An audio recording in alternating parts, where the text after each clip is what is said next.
Hello students, I am Rahul Vaswani and today we will be learning about the living world. It is the first chapter of the 11th class and we will be discussing it into two parts. First part we will be covering today and next part we will be covering in the next video. Okay, so at first in the living world we will be covering today is features of the living organization, growth, reproduction, metabolism, cellular organization and their consciousness. And next topic we will be taking to the diversity, identification, nomenclature and international code of botanical and zoological nomenclature, and other we will be covering about the classification given by the Carolus Linnaeus. And further in the video we will be discussing also about the taxonomic hierarchy. Okay, so let's continue. सबसे पहले अगर हम बात करें तो living world के अंदर जो एक लिविंग ऑर्गेनिज्म है उसके अलग अलग हैबिटेट्स होते हैं. जैसे कोई ऑर्गेनिज्म हॉट वाटर स्प्रिंग में रह रहा है, कोई ऑर्गेनिज्म ट्रॉपिकल एरियाज़ में, टेम्परेट रीजन्स में, या फिर कोई ऑर्गेनिज्म बहुत कोल्ड माउंटेन्स में. तो इन सब के अलग अलग हैबिटेट्स जो हैं ये हमको डाइवर्सिफिकेशन बताते हैं. जो ऑर्गेनिज्म, जितने भी लिविंग वर्ल्ड में ऑर्गेनिजम्स हैं उनके इकोलॉजी के अकॉर्डिंग अडाप्टेशन. ठीक है, तो जो डाइवर्सिटी है इसके अंदर लगभग अभी तक जितनी नोन कैटेगरीज हैं वो हैं 1.7 से 1.8 मिलियन स्पीशीज़. और इन सब के बारे में जब हम देखते हैं तो हमको कैटेगराइजेशन करना पड़ता है. उनको पहले आइडेंटिफाई करना है, फिर उनको क्लासिफिकेशन में पुट करना है और उनके लिए एक नॉमेनक्लेचर क्रिएट करना है जिसकी हेल्प से हम लोग उन्हें ईजिली स्टडी कर पाएँ, उन्हें डिस्कस कर पाएँ. ठीक है, तो यहाँ पे मैं सबसे पहले स्टार्ट करूँगा कि लिविंग क्या है और नॉन लिविंग क्या है. लिविंग के अंदर और नॉन लिविंग के अंदर एक सबसे बेसिक डिस्टिंक्ट कैरेक्टर जो डिस्कस करने वाले हैं हम वो है सबसे पहले ग्रोथ. और उससे पहले मैं एक और चीज़ बता दूं, जो कनेक्टिंग लिंक है दोनों के बीच में, लिविंग और नॉन लिविंग के बीच में, वो है virus. Because it is also called a cellular और नॉन सेलुलर ऑर्गेनिज्म.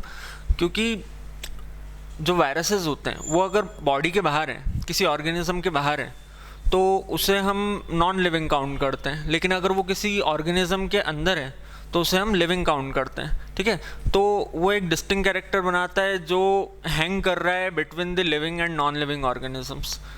तो जो लिविंग ऑर्गेनिज्म है उनके हम कुछ बेसिक कैरेक्टर्स के बारे में डिस्कस करने वाले हैं. सबसे पहले हम बात करेंगे लिविंग ऑर्गेनिजम्स की ग्रोथ के बारे में.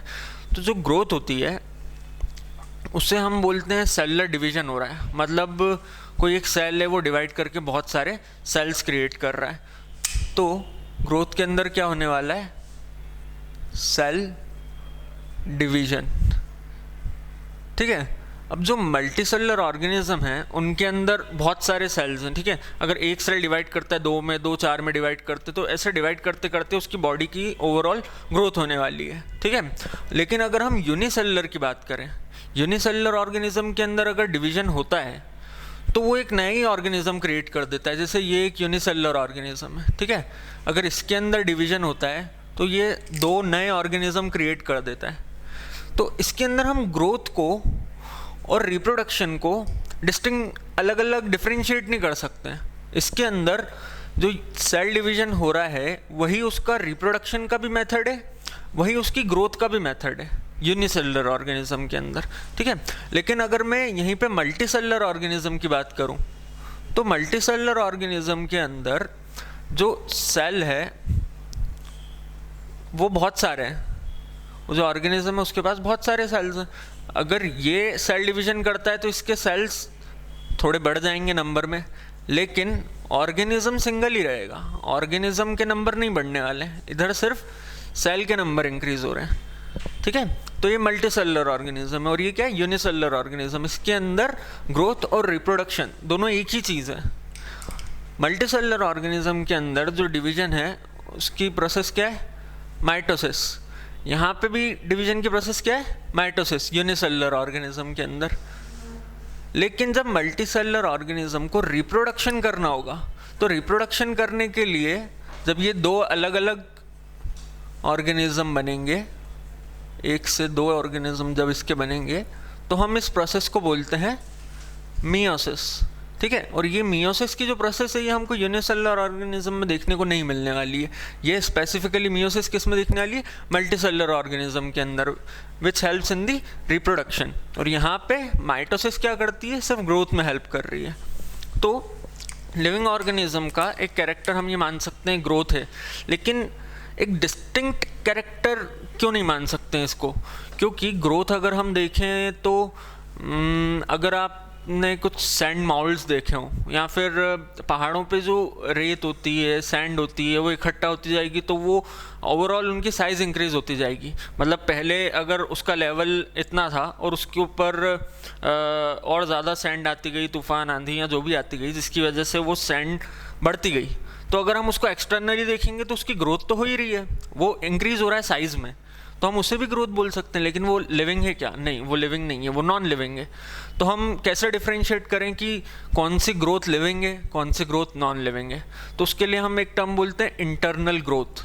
जितने भी लिविंग ऑर्गेनिजम्स हैं उनके अंदर इंटरनल ग्रोथ होती है, और नॉन लिविंग ऑर्गेनिजम्स के अंदर किसी किसी केस में एक्सटर्नल ग्रोथ शो हो सकती है। ठीक है, जैसे कोई माउल्ड है, उसके ऊपर बहुत सारी सैंड इकट्ठी होती गई और वो उसकी साइज़ में इंक्रीज हो गया, तो वो एक्सटर्नल ग्रोथ हो जाएगी। लेकिन लिविंग ऑर्गेनिज्म के अंदर क्या होने वाला है?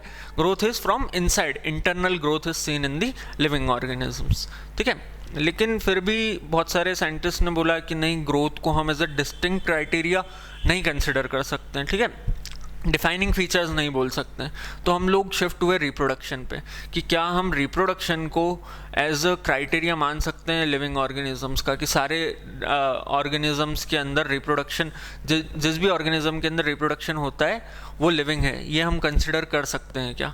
तो अगर हम रिप्रोडक्शन की बात करें तो उसके अंदर ये तो बोलना ठीक होगा कि हाँ, जितने भी ऑर्गेनिज्म रिप्रोडक्शन कर रहे हैं सेक्सुअली और एसेक्सुअली, वो लिविंग है। लेकिन जो ऑर्गेनिज्म रिप्रोड्यूस नहीं कर सकता है, मतलब जैसे इनफर्टाइल ह्यूमन बींग्स जो होते हैं, ठीक है, जिनके अंदर बॉडी के अंदर या तो ओवम नहीं प्रोड्यूस हो रहा है फीमेल के अंदर, या तो स्पर्म नहीं प्रोड्यूस हो रहा है मेल के अंदर, तो क्या वो लोग लिविंग कंसिडर नहीं कर पाएंगे हम उन्हें? क्योंकि वो रिप्रोडक्शन तो नहीं कर सकते हैं, लेकिन स्टिल वो लिविंग है। तो कुछ इसके अंदर भी एक्सेप्शंस थे कि अगर कोई लिविंग ऑर्गेनिज्म है, जैसे कि म्यूल या हाइनी, जो एक डोंकी और हॉर्स का क्रॉस है, क्या हम उसे कंसिडर कर सकते हैं लिविंग ऑर्गेनिज्म? बिल्कुल करेंगे, लेकिन वो रिप्रोडक्शन शो नहीं कर रहा है।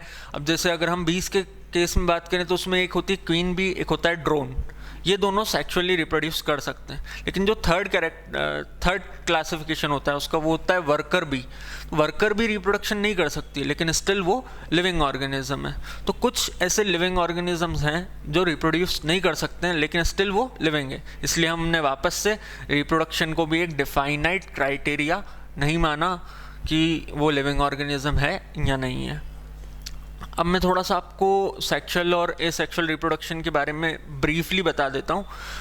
जो लोअर ऑर्गेनिजम्स हैं उनके अंदर, जैसे कि अगर हम बात करें आर्थ्रोपोड से पहले, मतलब एश हेलमेंथ, प्लेटी हेलमेंथ, पॉरीफेरा, या आप एनिमल किंगडम इनके बारे में और डिटेल्ड स्टडी होगी तब मैं बताऊंगा इसके बारे में आपको। तो जो लोअर ऑर्गेनिजम्स हैं इनके अंदर जो रिप्रोडक्शन है वो ज़्यादातर एसेक्सुअली होता है। एसेक्सुअल रिप्रोडक्शन के अंदर क्या होने वाला है? एक ही ऑर्गेनिज्म होगा, मेटिंग नहीं होगी दो ऑर्गेनिज्म के बीच में। सेक्सुअल रिप्रोडक्शन में क्या होगा? एक मेल होगा, एक फीमेल होगा, दोनों के बीच में मेटिंग होगी, तो सेक्सुअल रिप्रोडक्शन होने वाला है। एसेक्सुअल रिप्रोडक्शन में एक सिंगल पेरेंट होगा जिसकी बहुत सारी कॉपीज जनरेट होने वाली है, जिसे हम प्रोजेनी बोलते हैं। तो प्रोजेनी जो है वो एसेक्सुअल रिप्रोडक्शन में बहुत सिमिलर होती है, और सेक्सुअल रिप्रोडक्शन के अंदर वो डिस्टिंक्ट होती है, एक दूसरे से वेरी करती है। क्योंकि उसके अंदर क्या होता है, जब दो कैरेक्टर्स मैच करते हैं, एक मेल का एक फीमेल का कैरेक्टर मैच करता है, तो एक जो प्रोजेनी बनती है वो किसी थर्ड कैटेगरी की बनती है। मतलब उसके अंदर सिमिलैरिटीज़ होंगी तो अपने पेरेंट्स से, लेकिन वो एग्जैक्ट कॉपी नहीं होगा। एसेक्सुअल रिप्रोडक्शन में क्या होता है? एग्जैक्ट कॉपी जनरेट होती है अपने पेरेंट की। ठीक है, अब रिप्रोडक्शन के बाद हम कंसिडर करते हैं नेक्स्ट क्राइटेरिया, मेटाबॉलिज्म। क्या मेटाबॉलिज्म को हम कंसिडर कर सकते हैं एज अ क्राइटेरिया कि वो लिविंग ऑर्गेनिजम्स में होता है या नहीं होता है? तो मेटाबॉलिज्म का एक्चुअल मतलब है केमिकल रिएक्शंस। ठीक है, अगर हम हमारी बॉडी की बात करें तो हमारी बॉडी के अंदर बहुत सारी केमिकल रिएक्शंस हो रही हैं कंटिन्यूसली। क्यों केमिकल रिएक्शंस हो रही हैं कंटिन्यूसली? क्योंकि हमारी बॉडी केमिकल्स से ही बनी है। केमिकल्स मतलब प्रोटीन, कार्बोहाइड्रेट, फैट, इनके अंदर क्या हो रहा है, कंटिन्यूसली फॉर्मेशन हो रहा है और ब्रेक डाउन हो रहा है, ठीक है। एनाबॉलिज्म और कैटाबॉलिज्म हो रहा है। जब भी हमारे पास ज़्यादा एनर्जी आती है बॉडी के अंदर, ज़्यादा फूड या ज़्यादा न्यूट्रिएंट आते हैं, तो एनाबॉलिज्म होता है। जब हमको एनर्जी की ज़रूरत होती है तो हम इसी प्रोडक्ट को ब्रेक डाउन करके इस कैटाबॉलिक प्रोसेस के थ्रू ले जाके उसमें से एनर्जी एक्सट्रैक्ट करते हैं, ठीक है। तो जब हम इसमें से एनर्जी एक्सट्रैक्ट करते हैं तो उस केस में वहाँ पे वापस से एक केमिकल रिएक्शन हो रही है, पहले भी केमिकल रिएक्शन हुई। तो ये सारी जो प्रोसेसेस हैं कंटिन्यूसली चल रही है हमारी बॉडी के। अभी मैं बात कर रहा हूँ आपसे, तब भी मेरी बॉडी के अंदर बहुत सारी केमिकल रिएक्शंस चल रही हैं, क्योंकि जो जितने भी मॉलिक्यूल्स हैं, अगर वो बॉडी के अंदर है तो हम उसे बायोमॉलिक्यूल्स बोलते हैं। तो ये बायोमॉलिक्यूल्स की रिएक्शन पूरे दिन चलनी है। इवन जब मैं सो रहा हूँ, स्लीप साइकिल के टाइम पर भी बहुत सारी बॉडी के अंदर हमारे केमिकल रिएक्शंस हो रही हैं, ठीक है। तो ये सारी केमिकल रिएक्शंस जो हैं, इन सबको हम मेटाबॉलिज्म बोलते हैं, और ये बॉडी के अंदर हो रही है। लेकिन अगर मैं ये बोलूँ कि एक टेस्ट ट्यूब है, इन विट्रो अगर मैं कोई केमिकल रिएक्शन करवा रहा हूँ, तो वो रिएक्शन भी तो लिविंग है। वो जो प्रोसेस हो रही है, जो केमिकल रिएक्शन में हो रही है, वो भी लिविंग रिएक्शन हो जाएगी। तो क्या वो भी लिविंग हो गया टेस्ट ट्यूब? नहीं, वो टेस्ट ट्यूब लिविंग नहीं हो सकता है। तो यहाँ पे वापस से जो चीज़ें हैं वो थोड़ी कॉन्ट्राडिक्ट करने लग गई कि अगर वो बॉडी के बाहर भी केमिकल रिएक्शन हो रही है तो उसे आप लिविंग नहीं बोल रहे हो, अगर बॉडी के अंदर हो रही है तो आप उसे लिविंग बोल रहे हो। तो उसका एक क्राइटेरिया दिया साइंटिस्ट ने कि अगर वो सेल्युलर ऑर्गेनाइजेशन है और किसी सेल के अंदर ये मेटाबॉलिक प्रोसेस हो रही है तो हम उसे लिविंग बोलेंगे। लेकिन अगर वो किसी टेस्ट ट्यूब के अंदर हो रही है वो रिएक्शन, तो हम उसे लिविंग ऑर्गेनिजम्स के अंदर कंसिडर नहीं करेंगे। भले वो रिएक्शन लिविंग होगी, ये इन विट्रो रिएक्शन जो है ये रिएक्शन लिविंग है, लेकिन इसे हम लिविंग ऑर्गेनिज्म नहीं बोल सकते क्योंकि ये किसी सेल के अंदर नहीं हो रही है। अगर वो किसी सेल के अंदर हो रही होती रिएक्शन तो हम उसे लिविंग ऑर्गेनिजम्स के अंदर कंसिडर कर लेते हैं, ठीक है। अब नेक्स्ट आता है हमारा कॉन्शियसनेस। कॉन्शियसनेस मतलब जो ऑर्गेनिज्म है वो उसके हैबिटेट से कैसे रिएक्ट कर रहा है, वो उसे कैसा रेस्पॉन्ड कर रहा है, तो उसे बोलते हैं कॉन्शियसनेस। ये लिविंग ऑर्गेनिजम्स का बहुत डिस्टिंक्ट कैरेक्टर है। इसके पहले हम जो भी देख रहे थे उसमें थोड़े बहुत कॉन्ट्राडिक्शंस थे, लेकिन कॉन्शियसनेस जो है इसके अंदर कोई कॉन्ट्राडिक्शन नहीं, क्योंकि कोई भी नॉन लिविंग ऑर्गेनिज्म हो वो कॉन्शियसनेस शो नहीं कर सकता। मतलब उसकी इकोलॉजी के साथ वो रिएक्ट नहीं कर सकता, उसे रेस्पॉन्ड नहीं कर सकता। लिविंग ऑर्गेनिज्म हमेशा, भले वो प्लांट हो या एनिमल हो, वो हमेशा रेस्पॉन्ड करने वाला है लिविंग रिएक्शंस, इकोलॉजिकल रिएक्शंस को, ठीक है। जैसे अगर मैं एग्जांपल बताऊं आपको कि कोई प्लांट है,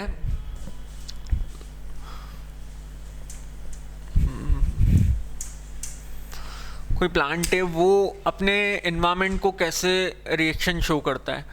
तो इस केस में अगर अपन देखें, ये एक ट्री है, ये इसकी रूट्स हैं, ठीक है। अगर मैं रोज़ इसी जगह पर इसे इरिगेट करता हूँ, मतलब पानी देता हूँ मैं सिर्फ इसी जगह पे आके, तो इसकी जो रूट्स होंगी वो थोड़े टाइम के बाद सारी रूट्स इधर डाइवर्ज होने लग जाएगी, ठीक है। ये रूट्स वहाँ नहीं जाएगी क्योंकि उनको जहाँ पे पानी मिल रहा है वो उसी को रेस्पॉन्ड करेगी, ठीक है। आपको एनिमल्स का तो बहुत इजीली पता है कि हम स्टिमुलस को रिएक्ट करते हैं। अगर मुझे यहाँ पे मॉस्किटो बाइट करता है तो मुझे कॉन्शियसनेस से मुझे पता पड़ जाएगा, या फिर कोई भी हार्मफुल एजेंट आता है, जैसे कि अगर मुझे यहाँ पे कुछ बर्निंग सेंसेशन होती है या कुछ जलता है मुझे, जैसे अगर मैं गरम गरम प्लेट को या किसी भी चीज़ को हाथ लगाता हूँ और मैं हाथ पीछे कर लेता हूँ, क्योंकि वो मेरी कॉन्शियसनेस है, मैं इन्वायरमेंट से रिएक्ट कर रहा हूँ। वो एक स्टिमुलस था मेरी बॉडी के लिए, मेरे रिसेप्टर्स ने उसे कैरी करा और मैंने हाथ एकदम से पीछे कर लिया। तो एनिमल के अंदर तो हमको समझ आता है कि हाँ, हम इन्वायरमेंट से रिएक्ट करते हैं। प्लांट के केस में क्या होने वाला है, ये भी इकोलॉजी से किसी ना किसी तरीके से रिएक्ट करने वाला है। अब जैसे इस केस में क्या हो गया, यहाँ पे सारी रूट्स मूव करने लग गई। या फिर अगर मैं लाइट के बारे में बात करूँ तो कुछ ऐसे प्लांट्स होते हैं जो ज़्यादा लाइट के अंदर ही फ्लावरिंग शो करते हैं, या फिर अगर अपन सनफ्लावर की बात करें तो वो सन की डायरेक्शन में मूव करता है ना। तो जितने भी प्लांट्स हैं वो भी अल्टीमेटली किसी ना किसी स्टिमुलस को के अगेंस्ट में रिएक्ट करते हैं। जैसे आपने वो लाइट एक्सपेरिमेंट देखा होगा ऑक्सिजन का, जो 10th क्लास में था। उसमें क्या होता है, जो प्लांट होता है वो लाइट के सोर्स की तरफ मूव करता है, ठीक है। तो ऐसे ही प्लांट रेस्पॉन्ड कर रहे हैं। और अगर मैं एनिमल्स की और बात करूं तो सीजनल ब्रीडर्स होते हैं, जैसे डॉग्स कैट्स होते हैं, ये सीज़न वाइज ब्रीड करते हैं क्योंकि इनको पता होता है कि हाँ समर है विंटर है तो उन्हें किस सीज़न में ब्रीडिंग शो करनी है। तो इकोलॉजिकली या एनवायरमेंटली हमारे जितने भी लिविंग ऑर्गेनिज्म हैं वो कहीं ना कहीं रेस्पॉन्स शो करते हैं। ठीक है, तो नॉन लिविंग ऑर्गेनिज्म के अंदर ये डेफिनेट एक्सेप्शन है कि वो किसी भी इकोलॉजिकली स्टिमुलस के अपोज में रेस्पॉन्स शो नहीं करते। तो ये सबसे डिफाइनाइट क्राइटेरिया हो गया हमारा। एक और चीज़ है सेल्फ कॉन्शियसनेस। ठीक है, सेल्फ कॉन्शियसनेस क्या होती है? सेल्फ कॉन्शियसनेस मतलब हम लोग को पता है कि हम खुद क्या हैं, मतलब we are aware of our self. तो ये जो कैरेक्टर है सेल्फ कॉन्शियसनेस का, ये सिर्फ हमको ह्यूमन बींग्स के अंदर देखने को मिलता है और किसी भी एनिमल के अंदर ये कैरेक्टर नहीं होता है सेल्फ कॉन्शियसनेस का। ठीक है, जैसे अगर मैं एक मिरर लगा दूं और उसके सामने मैं खड़ा हूं तो मुझे पता है कि हाँ ये मैं हूं, लेकिन अगर मैं एक चिंपैंजी को या गोरिल्ला को उसके सामने खड़ा कर देता हूं तो वो ये पता नहीं लगा सकता है कि वो जो सामने मिरर में है वो खुद है। ठीक है, तो ये सेल्फ कॉन्शियसनेस जो है वो डिस्टिंक्ट क्राइटेरिया किसका? ह्यूमन बींग्स का। Only we are self conscious. और एक और है स्पीच। स्पीच भी एक डिफाइनाइट कैरेक्टर है ह्यूमन बींग्स का। ये दो चीज़ें जो ह्यूमन बींग्स के अंदर बहुत बड़ा डिफरेंस क्रिएट करती है बाकी एनिमल्स से। ठीक है, अच्छा एक और जब ये चैप्टर स्टार्ट होता है तो उसके पहले एक साइंटिस्ट के बारे में देख के रखा है, अर्न्स्ट मेयर। उनके बारे में भी एक बार आप थोड़ा गो थ्रू कर लेना। ये जूलॉजिस्ट हैं और इनका बहुत बड़ा क्राइटेरिया है क्लासिफिकेशन के अंदर और सिस्टमेटिक्स के अंदर, इवोल्यूशन के अंदर, और इनको डार्विन ऑफ 20th सेंचुरी भी बोला जाता है। ठीक है, और इनकी एज थी 100 ईयर्स जब इनकी डेथ हुई 2004 में। 1904 से 2004 के अंदर इनके बहुत इवोल्यूशनरी कंट्रीब्यूशन रहे हैं बायोलॉजी के लिए। तो ये आपको कहीं ना कहीं काम आ सकता है, जैसे नीट एग्ज़ाम में। एक्चुअल में ये जो चैप्टर है इसको आप देखोगे तो थोड़ा सिंपल दिखेगा कि हाँ नॉर्मल पैराग्राफ है, रीड कर लिया और भूल गए, लेकिन इसके अंदर कुछ ऐसी चीज़ें हैं जो मतलब जब हम इसका एब्स्ट्रैक्ट करते हैं तो वो बहुत यूज़फुल हो जाती हैं हमारे कॉम्पिटिटिव एग्ज़ाम्स को लेके। सीबीएसई बोर्ड के अंदर तो अगर हम देखेंगे तो इसमें से 1-2 मार्क्स का कुछ आने वाला है ना, कुछ ज़्यादा वेटेज नहीं है सीबीएसई में। लेकिन हाँ अगर आप नीट के अंदर देखेंगे तो इसके अंदर बहुत छोटे छोटे पैराग्राफ्स को उठा के उनमें से क्वेश्चंस पूछे गए हैं। जैसे अगर अपन बात करें, इसके अंदर कुछ एग्जांपल्स देके रखें रिप्रोडक्शन के, जैसे बडिंग कौन शो करता है, यीस्ट, हाइड्रा, या फिलामेंटस एल्गी जो है वो कैसे रिप्रोड्यूस करती है, फ्रेगमेंटेशन वगैरह के बारे में। और इसके अंदर हमें रिप्रोडक्शन, प्रोटोनोमा के अंदर कैसे रिप्रोडक्शन होता है वो भी आपको पढ़ना पड़ेगा इसके अंदर। ठीक है, इसके बाद हम लोग नेक्स्ट आ जाते हैं, सेल्फ कॉन्शियसनेस हो गया। अब हम देखते हैं आइडेंटिफिकेशन और नॉमेनक्लेचर के बारे में। अब देखो जो इतनी सारी स्पीशीज़ हैं, मैंने जैसे बताया 1.7 से लेके 1.8 मिलियन स्पीशीज़ आज तक नोन है।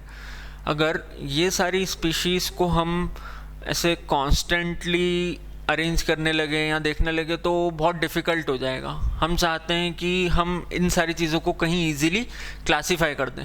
तो क्लासिफिकेशन के लिए सबसे पहली ज़रूरत है उसका कोई नॉमेनक्लेचर होना चाहिए कि हम उसे इस नाम से पुकार रहे हैं। उसके बाद उसका आइडेंटिफिकेशन होना चाहिए। तो इन सारी चीज़ों को ईजी करने के लिए 3 चीज़ें आई। सबसे पहले आया आइडेंटिफिकेशन, फिर आया नॉमेनक्लेचर और फिर आया क्लासिफिकेशन, जिसकी वजह से हम इन सारी चीज़ों को ईजिली रीड आउट कर सकें।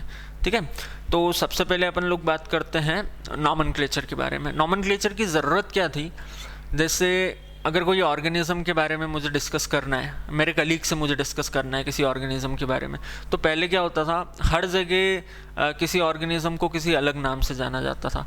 मतलब अगर यहाँ पे मैं कोई ऑर्गेनिज्म देख रहा हूँ तो मैं उसे कुछ और बोलूँगा, इंग्लैंड में कोई कुछ और बोल रहा होगा, अमेरिका में उसी चीज़ को कोई और कुछ और नाम से जानता होगा।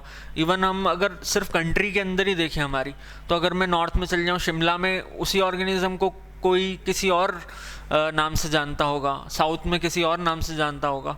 तो साइंटिस्ट ने फील किया कि अगर हम लोग को एक कॉमन नेम चाहिए तो हमें एक क्राइटेरिया बनाना पड़ेगा, एक नॉमेनक्लेचर डिस्कवर करना पड़ेगा जिसके अंदर हम इन सारी चीज़ों को ईजिली डिस्कस कर पाएँ। कभी भी हम लोग किसी कॉन्फ्रेंस में बैठे तो अगर एक नाम आया है तो सब लोग के दिमाग में वो एक सेम इमेज ही आनी चाहिए उस ऑर्गेनिज्म के बारे में पता करके, ठीक है, नहीं तो सब लोग अलग अलग डिस्कस करने लगेंगे, ठीक है। तो इसके केस में क्या होगा, एक नॉमेनक्लेचर कार्लस लीनियस करके एक साइंटिस्ट है, उन्होंने दिया।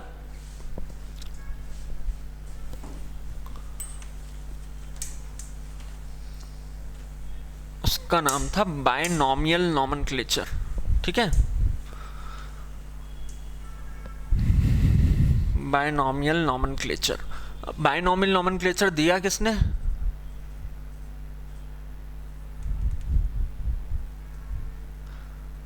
कार्लस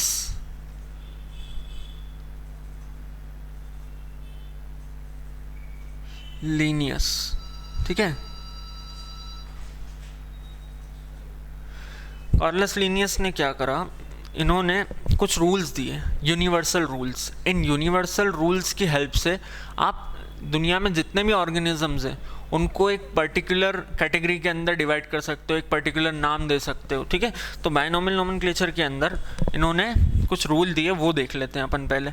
इनका जो सबसे पहला डिस्कवरी था वो था मैंगो के लिए, जिसको इन्होंने नाम दिया था मैंगीफेरा इंडिका। अब ये अगर मैं किसी भी नाम को लिख रहा हूँ तो उसके कुछ रूल्स के साथ लिखना पड़ेगा अब मुझे। जैसे ये लिखा है मैंगीफेरा इंडिका, ठीक है। मैंगीफेरा इंडिका जो है, इसके अंदर जो फर्स्ट वर्ड दिख रहा है आपको, ये एम, ये मैंने कैपिटल में लिखा है। जो सेकंड वर्ड है उसका फर्स्ट लेटर मैंने स्मॉल में लिखा है।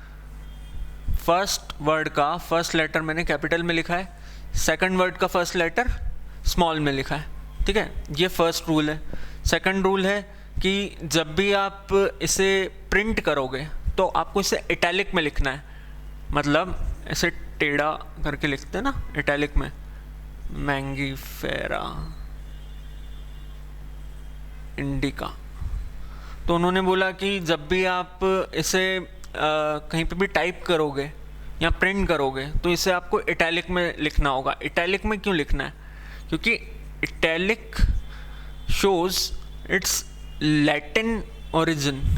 लैटिन ओरिजिन का मतलब कुछ वर्ड्स लैटिन लैंग्वेज में इसलिए पिक किए जाते हैं, मतलब इवन बायनॉमियल नोमेनक्लेचर के तो सारे वर्ड्स हमको लैटिन में पिक करने। लैटिन जो है ये ग्रीक लैंग्वेज है, मतलब ये बहुत पहले एक्सटिंक्ट हो चुकी है ये लैंग्वेज। और इसका फ़ायदा ये है कि अगर कोई लैंग्वेज पहले यूज़ हुआ करती थी और अब यूज़ नहीं होती है, मतलब वो डेड लैंग्वेज है, तो डेड लैंग्वेज के अंदर चेंजेस पॉसिबल नहीं है। जैसे अगर हम लोग आज इसको इंग्लिश में लिखने लगते सारे नाम को, लैटिन लैंग्वेज का यूज़ नहीं करते, तो ये जो लैंग्वेज है वो लिविंग लैंग्वेज है। हमेशा लिविंग लैंग्वेज के अंदर क्या होता है, चेंजेस पॉसिबल होते हैं।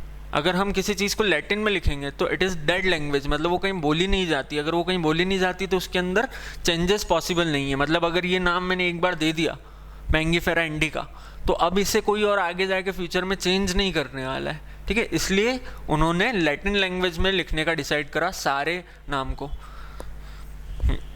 और उसके बाद उन्होंने बोला कि अगर आप कभी भी इसे हैंड रिटन लिख रहे हो, जैसे ये तो आपने प्रिंट करा तो ये हो गया इटैलिक में, लेकिन आप अगर इसे कभी भी हैंड रिटन है तो आप उसको सेपरेटली अंडरलाइन करेंगे, ठीक है।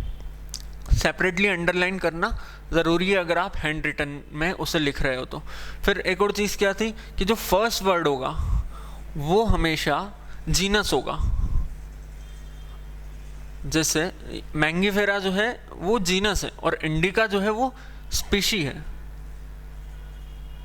ठीक है। अगर मैं बात करूं, जैसे मैं लिख रहा हूं पैंथेरा लियो, तो मैंने इसको सेपरेटली अंडरलाइन करा। पैंथेरा क्या हो गया, स्पीशी, सॉरी जीनस, और लियो क्या हो गया, स्पीशी। ऐसे ही अगर मैं इसी सेम जीनस से कोई और ऑर्गेनिज्म उठाता हूँ, मतलब अलग स्पीशी का उठा रहा हूँ, तो उसके अंदर ये तो कॉमन ही होगा पैंथेरा। अगर मैं टिग्रिस ले रहा हूँ तो क्या हो गया, सेम जीनस अलग अलग स्पीशी। तो और सेपरेटली अंडरलाइन भी कर रहा हूँ। तो ये कुछ रूल्स हैं, एक और बार आप देख लो। फर्स्ट वर्ड का first letter capital, second word का फर्स्ट लेटर स्मॉल। उसके बाद सारे वर्ड होने चाहिए लैटिन में, which is a dead language. उसके बाद हमें इटैलिक में लिखना है जब भी हम उसे कहीं पे टाइप कर रहे हैं या प्रिंट कर रहे हैं। नेक्स्ट हमको जब भी हम हैंड रिटन नोट्स में इसे लिख रहे हैं तो हमें इसे सेपरेटली अंडरलाइन करना ज़रूरी है। और फर्स्ट वर्ड जो है वो हमेशा क्या होगा, जीनस। सेकंड वर्ड क्या होगा, स्पीशी। उसके बाद इन्होंने एक और चीज़ ऐड करी इसके लास्ट में, मैंगिफेरा इंडिका लिन। मतलब ये जो लिन है ये एक्चुअल में इन्होंने इसलिए लिखा कि इससे हमको पता पड़े कि किस साइंटिस्ट ने इस स्पीशी या इस जीनस या इस नॉमेनक्लेचर को डिस्कवर किया था। मतलब इस वर्ड के पीछे किसका ओरिजिन है, कौन लेके आया था इस नाम को। तो उन्होंने पूरा नाम नहीं लिखा, मतलब आपको साइंटिस्ट का पूरा नाम नहीं लिखना है, उसका सिर्फ एक एब्रिवेशन ऐड कर देना है इसके अंदर, LINN, ठीक है, लिन। आपको अगर उसका एब्रिवेशन ऐड कर देंगे तो उसका हमको पता पड़ जाएगा किसने डिस्कवरी करी थी। लेकिन ये यूजुअली अभी इतना यूज़ नहीं किया जाता। अगर आप बहुत डिटेल में स्टडी कर रहे हैं तो यूज़ करेंगे। बाय द वे आप मतलब अगर किसी ऑर्गेनिज्म के बारे में आपको एग्ज़ाम में भी कुछ पूछ रहा है तो आप सिर्फ इतना लिख देंगे मैंगिफेरा इंडिका, या फिर किसी भी ऑर्गेनिज्म के बारे में पूछा गया तो आप सिर्फ उसका जीनस लिखिए और स्पीशी लिखिए और आपका काम हो जाएगा उसमें, ठीक है। अब ये तो हमने बात कर ली नॉमेनक्लेचर की। नॉमेनक्लेचर, ठीक है।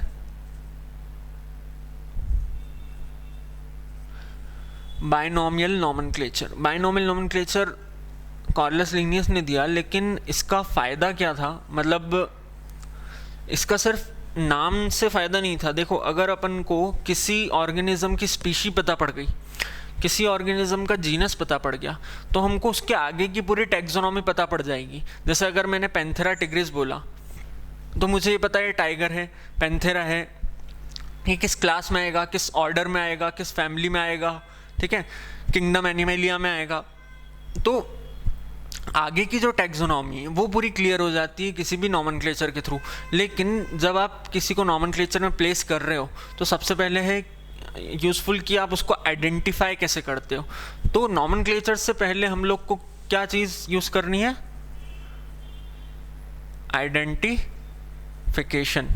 आइडेंटिफिकेशन बहुत ज़रूरी है। आइडेंटिफिकेशन के बाद आ जाएगा नॉमेनक्लेचर। पहले आपने आइडेंटिफाई कर लिया कि क्या ऑर्गेनिज्म है, कौन सा एनिमल है, कौन सा किंगडम है, उसके बाद आप उसका नॉमेनक्लेचर करिए और it helps in the classification. आगे आपको कोई सी भी चीज़ को क्लासीफाई करना है तो आप इजीली कर पाएंगे, ठीक है। और देखो अगर आपको ये सारी चीज़ें पता हैं तो आप क्या होगा, किसी भी ऑर्गेनिज्म को सिस्टेमिकली रिलेट कर पाओगे किसी दूसरे ऑर्गेनिज्म के साथ, मतलब उसके रिलेशंस के बारे में पता पड़ जाएगा आपको। तो उसको बोलते हैं हम सिस्टेमैटिक्स। तो ये सिस्टेमैटिक्स जो है इसके लिए कार्लस लिनियस ने ही अगेन एक बुक लिखी थी, उसका नाम था सिस्टेमा नेचुरे, ठीक है। कार्लस लिनियस ने बुक लिखी थी, इसके अंदर हमको अलग अलग ऑर्गेनिज्म और उनके बीच के रिलेशंस के बारे में पता पड़ सकता है, ठीक है। सिस्टेमा नेचुरे। अब सिस्टेमा नेचुरे देने के बाद एक कैटेगरी के बारे में हम लोग पढ़ लेते हैं। मतलब जैसे सारे ऑर्गेनिजम्स हैं उनको हमको एक टैक्सोनॉमी हायरार्की में रखना पड़ेगा। तो वो जो टैक्सोनॉमिक हायरार्की है वो हमको आगे जो भी चीज़ें, जो भी ऑर्गेनिज्म के बारे में पढ़ना है वो बहुत इजी कर देगा। मतलब अगर हमको किसी ऑर्गेनिज्म का सिर्फ स्पीशी पता है तो हम उसकी पूरी हिस्ट्री ट्रेस कर सकते हैं। कैसे ट्रेस करते हैं वो बताता हूँ मैं आपको। जैसे टैक्सोनॉमी के अंदर सबसे पहले आएगा किंगडम, फिर आएगा phylum, then class, then order, family, genus, species, ठीक है। Kingdom, phylum, class, order, family, genus, species. अब इसके अंदर क्या होगा, फाइलम को आप डिवीजन भी बोल सकते हैं प्लांट्स के केसेस में, और एनिमल के केस में फाइलम ही बोलेंगे। अगर मुझे इस स्पीशी का नाम पता है तो मैं आगे इन सबको ट्रेस कर सकता हूँ। ठीक है, मुझे सिर्फ एक कैटेगरी के बारे में पता होना चाहिए, स्पीशी के बारे में। अगर मुझे जीनस के बारे में पता है तो मैं family, order, class, phylum, kingdom, इन सब के बारे में पता कर सकता हूँ, लेकिन स्पीशी के बारे में नहीं पता कर सकता हूँ। स्पीशी जो है ये बेसिक यूनिट है, इसको basic unit of the taxonomy बोलते हैं। टैक्सोनॉमी की बेसिक यूनिट क्या हो गई, स्पीशी। और दूसरा एक और क्वेश्चन आता है कि फिजिकल एंटिटी क्या है इनमें से, मतलब अगर मैं किंगडम बोलता हूँ, किंगडम एनिमेलिया या किंगडम प्लांटे, तो वो फिजिकल एंटिटी नहीं है, वो हम लोग ने इमेजिन करके रखा है, हमने कैटेगराइज करके रखा है, ये हमारे दिमाग में या हमने लिख के रखा है, लेकिन इसकी कोई फिजिकल एंटिटी नहीं प्रेजेंट है। अगर मैं स्पीशी की बात करता हूँ, अगर मैं लियो की बात करता हूँ, मतलब लायन है, तो एक्चुअल में Leo is present in normal life, मतलब फिजिकली वो चीज़ प्रेजेंट है, लेकिन genus, family, order, class, phylum, kingdom ये फिजिकली प्रेजेंट नहीं है, ये इमेजिनरी है सारी चीज़ें। तो अगर वो ऐसा पूछता है which of the following from the taxonomy hierarchy is actually present in the normal life या फिजिकली प्रेजेंट, तो हम बोलेंगे स्पीशी एक्चुअल में एग्जिस्ट करती है और दूसरी कोई सी भी चीज़ एग्जिस्ट नहीं करती है। ठीक है, हाँ, और हम इन सबको डिवाइड कर रहे हैं तो हम इनको पर्टिकुलर कैटेगरी बोलते हैं। कैटेगरी बोल सकते हो या फिर टैक्सॉन बोल सकते हो, टैक्सॉन या टैक्सा।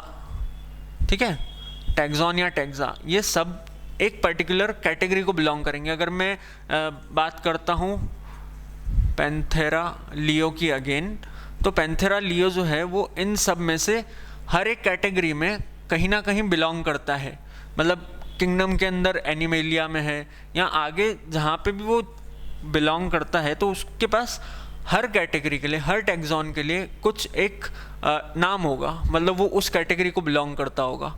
ठीक है, तो टैक्सोनॉमी एक्चुअल में क्यों डिस्कवर हुई, ताकि हम ऑर्गेनिजम्स के अंदर इजीली रिलेशनशिप्स पता कर सकें, उनको कैटेगराइज कर सकें, उनका क्लासिफिकेशन इजी बना सकें।